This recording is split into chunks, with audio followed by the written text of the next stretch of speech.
আপনি টাকা পয়সা দিয়ে বাড়ি গাড়ি ব্যাংক ব্যালেন্স করতে পারবেন, দালান কোঠা করতে পারবেন, অনেক বড় লোক হইতে পারবেন টাকা পয়সা দিয়ে।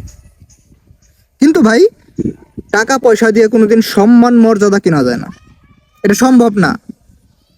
আপনার টাকা পয়সার আছে, আপনি টাকা পয়সার মালিক, আপনি অনেকগুলা বাড়ির মালিক, আপনি অনেকগুলা গাড়ির মালিক, মানে যে আপনি অনেক বেশি সম্মানিত, আপনি অনেক বেশি মর্যাদাবান, এরকমটা না।